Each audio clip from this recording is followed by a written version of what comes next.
Ang awit ni Solomon. Unang kabanata. Ang pinakamagandang awit ni Solomon. Babae, paliguan mo ako ng iyong mga halik, pagkat mas matamis pa kaysa katas ng ubas ang iyong pag-ibig, kay sarap amuyin ng iyong pabango, at ang ganda ng pangalan mo, kaya hindi katakatakang mga dalagay na papaibig sa iyo. Sige na, o aking hari, dalhin mo ako sa iyong silid. Mga babae ng Jerusalem, sa piling mo kami ay maligaya. Mas gusto pa namin ang pag-ibig mo kaysa anumang inumin. Babae, tama lang na umibig sila sa iyo.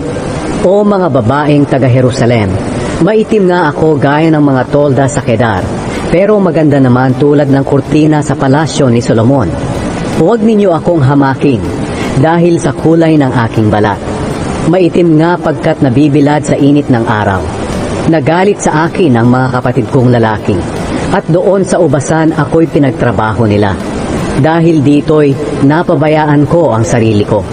Mahal, sabihin mo sa akin kung saan ka nagpapastol ng iyong mga tupa. Saan mo sila pinagpapahinga tuwing tanghali? Sabihin mo sa akin para hindi na ako maghanap pa sa iyo, doon sa iyong mga kaibigan na nagpapastol din ng tupa. Dahil baka ako'y mapagkamala na isang babaeng bayaran. Lalaki, kung hindi mo alam o babaeng ubod ng ganda, sundan ang bakas ng aking mga tupa. Papunta ito sa tolda ng mga pastol, at mga kambing mo'y doon mo na rin ipastol. O irog ko, tulad mo'y isang babaeng kabayo na nagustuhan ng lalaking kabayo na humihila ng karwahe ng hari ng Ehipto. Napakaganda ng iyong mga pisngi na lalong pinaganda ng mga hiyas.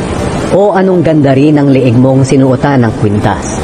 Ika'y igagawa namin ng alahas na yari sa mga ginto at pilak. Babae, habang ang hari nasa kanyang mesa, pabango ko'y humahalimuya. Parang samyo ng mira ang bango ng aking iniibig, habang sa aking dibdib siya ay nakahilig. Ang mahal ko'y tulad ng kumpol ng mga bulaklak na hena, na namumulaklak doon sa ubasan ng En-Gedi. Lalaki, napakaganda mo aking giliw. Mga mata mo'y kasing pungay ng mga mata ng kalapati. Babae, kay kisig mo mahal ko. Napakaganda mong pagmasdan, habang tayo ay nakahiga sa mga damo, sa lilim ng mga punong sipres at sedro. Babae, ikalawang kabanata. Ako'y isang bulaklak lamang ng Sharon, isang liryo sa lambak. Lalaki, kung ihahambig sa ibang kababaihan, ang irog ko'y tulad ng liryo sa gitna ng matinik na halamanan. Babae, kung ihahambing naman sa ibang kabinataan, ang mahal ko'y tulad ng puno ng mansanas sa gitna ng mga puno roon sa kagubatan. Ako ay nanabik na maupo sa lilim niya, at tikman ang matamis niyang bunga. Dinala niya ako sa isang handaan para ipakita sa lahat na ako ay kanyang minamahal. Pakainin ninyo ako ng pasas at mansanas para ako'y muling lumakas, sapagkat nanghina ako dahil sa pag-ibig. Ulo ko'y nakaunan sa kaliwa niyang bisig, at ang kanang kamay naman niya ay nakayakap sa akin. Kaya kayong mga dalaga ng Jerusalem, mangako kayo sa pamamagitan ng mga batang usa at gasela, na hindi ninyo hahayaang ang pag-ibig ay umusbong hanggat hindi pa dumarating ang tamang panahon. Ayan na, naririnig ko nang paparating ang aking mahal. Dumarating siyang patalon-talon na parang usa sa mga bundok at burol. Tingnan ninyo, nariyan na siya na nakatayo sa may pader, at sa bintana ako'y sinisilip. Sinabi niya sa akin, halika na irog kong maganda, at sa akin ay sumama ka. Tapos na ang panahon ng taglamig at tag-ulan. Namumukadkad na ang mga bulaklak sa parang. Panahon na ng pag-aawitan at maririnig na rin ang huni ng mga kalapati sa kabukiran. Ang mga bunga ng igos ay hinog na at humahalimuyak ang bulaklak ng mga ubas. Halika na irog kong maganda, sa akin ay sumama ka na. Lalaki, katulad mo'y kalapating nagtatago sa bitak ng malaking bato. Ipakita mo sa akin ang magandang mukha mo at iparinig din ang maamo mong tinig. Mga babae ng Jerusalem, bilis, hulihin ang mga asong gubat na sumisira ng aming mga ubasang namumulaklak. Babae, akin lang ang mahal ko, at ako naman ay kanya lang. Nagpapastol siya sa gitna ng mga liryo. Bago magbukang liwayway at magliwanag, magbalik ka, mahal ko. Tumakbo ka na kasimbilis ng batang usa o gasela sa kabundukan. Ikatlong kabanata. Sa gabi habang ako'y nakahiga, nananabik ako sa aking minamahal. Hinahanap-hanap ko siya, subalit hindi makita. Kaya bumangon ako't nilibot ang lungsod, mga lansangan at mga liwasan. Hinanap ko ang aking mahal, pero hindi ko siya makita. Nakita ako ng mga gwardya na naglilibot sa lungsod. Tinanong ko sila, nakita ba ninyo ang mahal ko? Hindi pa man ako nakakalayo sa kanila, nakita ko ang mahal ko. Hinawakan ko siya ng buong higpit at hindi binitiwan hanggang nadala ko siya sa bahay ng aking ina, doon sa silid kung saan ako nabuo. Kayong mga dalaga ng Jerusalem, mangako kayo sa pamamagitan ng mga batang usa at gasela na hindi ninyo hahayaang ang pag-ibig ay umusbong hanggat hindi pa dumarating ang tamang panahon. Mga babae ng Jerusalem, sino kaya itong dumarating mula sa ilang na tila makapal na usok na amoy mira at insensong itinitinda ng mangangalakal? Tingnan ninyo, iyan ang karwahe ni Solomon na napapalibutan ng 60 pinakamagagaling na kawal ng Israel. Lahat sila'y mayroong espada at bihasa sa pakikipaglaban. Laging handa kahit sa gabi man sumalakay. Ang karwaheng iyon na ipinagawa ni Haring Solomon ay yari sa kahoy na galing sa Lebanon. Nababalot sa pilak ang haligi nito at palamuting ginto ang tumatakip dito. Ang kutso ng upuan ay binalot sa telang kulay ube at mga babaeng taga-Jerusalem ang nagpaganda ng loob ng karwahe. Babae, lumabas kayo, kayong mga dalaga ng Jerusalem, at tingnan ninyo si Haring Solomon na may korona. Ipinutong ito sa kanya ng kanyang ina sa araw ng kanyang kasal, ang araw na buong puso niyang ikinagala. Lalaki. Ika-4 na kabanata. Napakaganda mo, o irog ko. Ang mga mata mong natatakpan ng belo ay parang mga mata ng kalapati.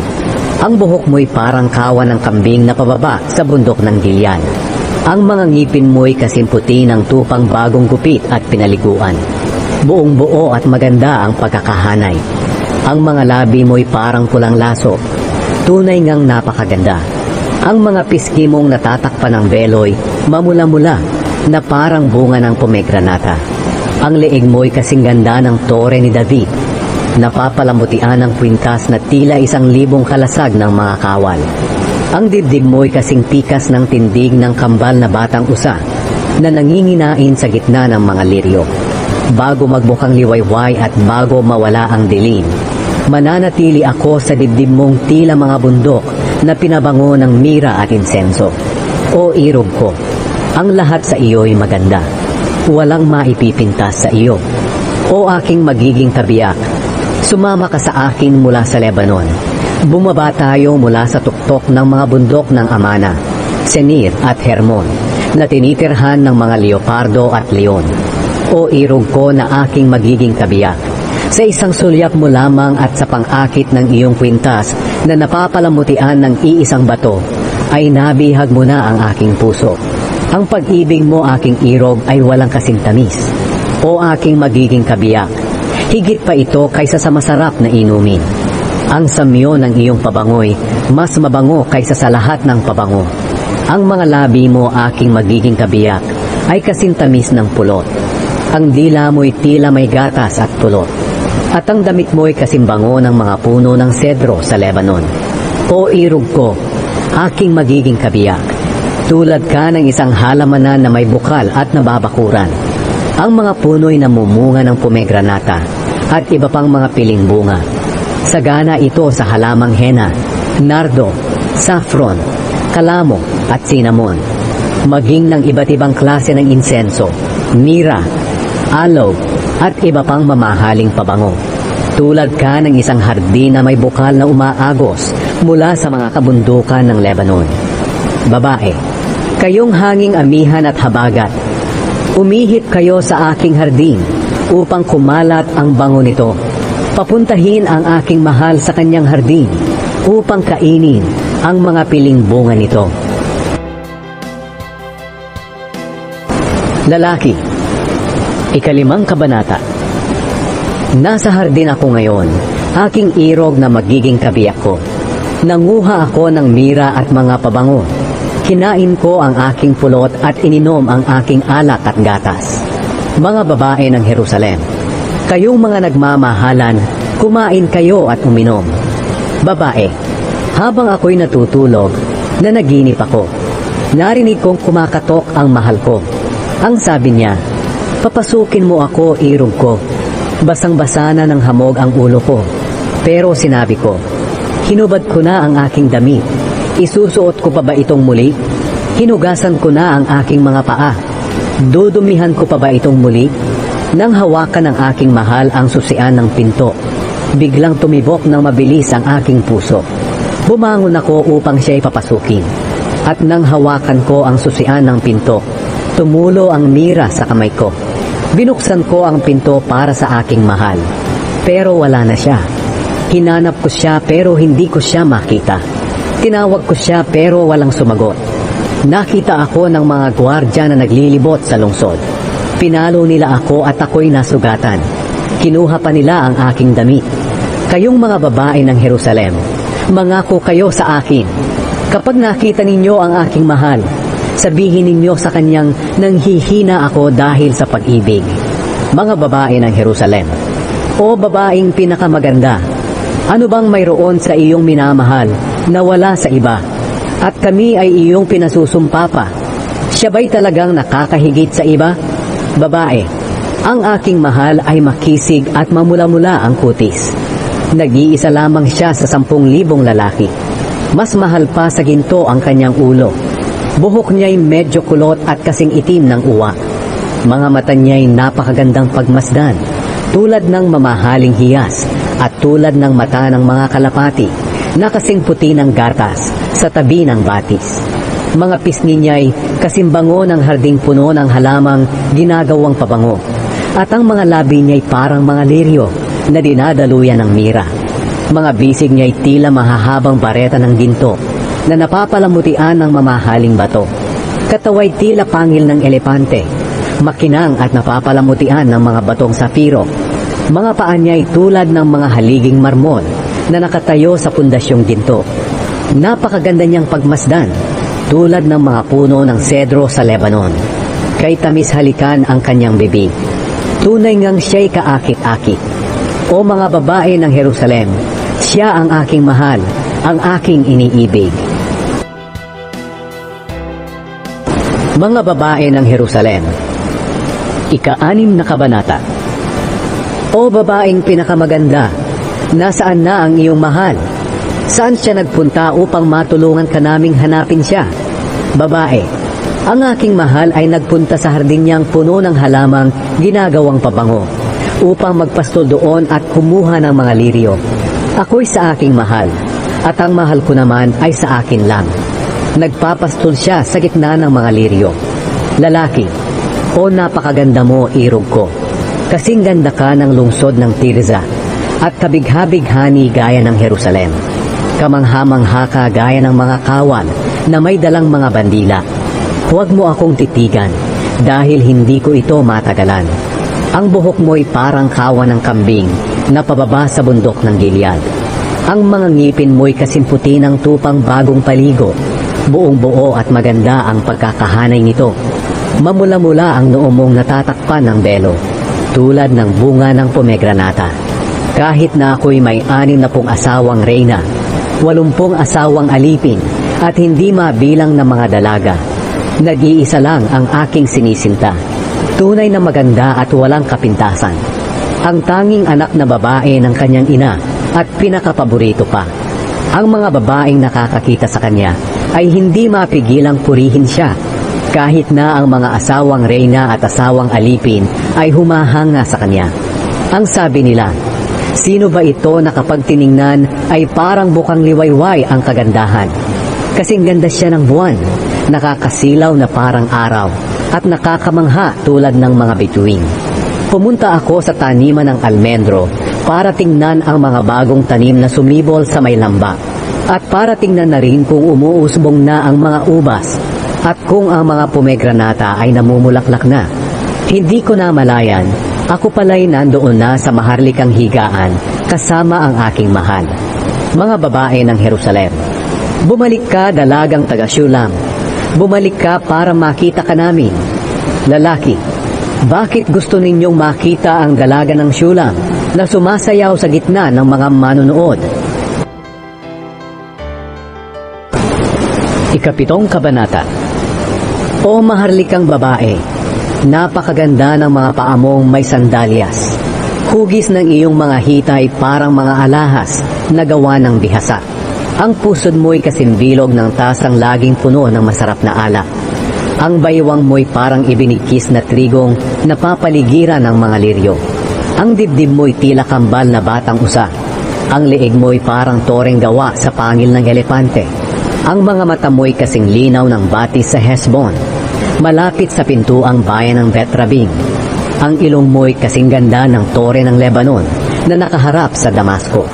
Ang ulo mo'y kasing ganda ng bundok ng Carmel. Ang buhok mo'y kasing kintab ng mga maharlikang kasuotan, at ang hari na bihag sa kagandahan nito.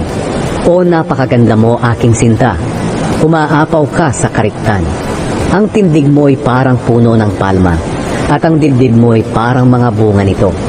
At aking sinabi, aakyat ako sa palma at hahawak sa kanyang mga bunga. Ang iyong dibdib ay parang katulad ng kumpol ng ubas, at ang samyo ng iyong hiningay parang mansanas. Ang halik mo'y kasing tamis ng pinakamasarap na alak. Ang alak na ito'y dahan-dahang dumadaloy mula sa labi ng aking minamahal. Babae, ako ay sa kanya lang, at ako lamang ang kanyang inaasam. Halika, mahal ko, pumunta tayo sa bukid, at doon magpalipas ng gabi sa tabi ng mga bulaklak ng hena. Maaga tayong gumising at ating tingnan kung namumulaklak at namunga na ang ubasan. Tingnan din natin kung namumukadkad na ang mga pomegranata, at doon ipadarama ko sa iyo ang aking pagmamahal. Maaamoy mo ang bango ng mandragora, at malapit sa ating pintuan ay may mga pilinghain na prutas, luma at bago, sapagkat ang mga ito'y sadyang inihanda ko para sa iyo, aking mahal.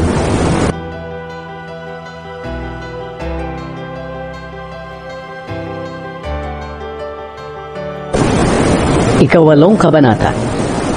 Kung naging kapatid lamang sana kita na pinasuso ng aking ina, hahalikan kita saan man tayo magkita, at hindi nila ako pag-iisipan ng masama. Dadalhin kita sa bahay ng aking ina, at doon ay tuturuan mo ako ng tungkol sa pag-ibig. Paiinumin kita ng mabangong alak na mula sa katas ng aking mga pomegranata. Ulo ko'y nakaunan sa kaliwa mong bisig, at ang kanang kamay mo naman ay nakayakap sa akin. Kayong mga babae ng Jerusalem, mangako kayo na hindi ninyo hahayaan na ang pag-ibig ay umusbong hanggat hindi pa dumarating ang tamang panahon. Mga babae ng Jerusalem, sino kaya itong dumarating mula sa ilang na nakahilig sa kanyang minamahal? Babae, ginising ko ang iyong damdamin doon sa ilalim ng puno ng mansanas, kung saan ka isinilang. Iukit mo ang pangalan ko sa puso mo, para patunayan na ako lamang ang mahal mo, at ako lamang ang yayakapin ng mga bisig mo. Makapangyarihan ng pag-ibig gaya ng kamatayan, maging ang pagnanasa ay hindi mapipigilan. Ang pag-ibig ay parang lumiliyab at lumalagablab na apoy. Kahit laksa-laksang tubig, hindi ito mapipigilan. Sino mang magtangkang bilhin ito kahit ng lahat niyang yaman, ay baka malagay lamang sa kahihiyan. Ang mga kapatid na lalaki ng babae, may kapatid kaming dalagita, at ang kanyang dibdib ay hindi pa nababakas. Anong gagawin namin sa araw na may manligaw na sa kanya? Birhen man siya o hindi, iingatan namin siya. Babae, ako'y birhen nga, at ang dibdib ko'y parang mga tore. Kaya nga ang aking mahal ay lubos na nasisiyahan sa akin. May ubasan si Solomon sa Baal Hamon na kanyang pinauupahan sa mga magsasaka roon. Bawat isa sa kanila ay nagbibigay sa kanya ng 1,000 piraso ng pilak bilang parte niya sa ubasan.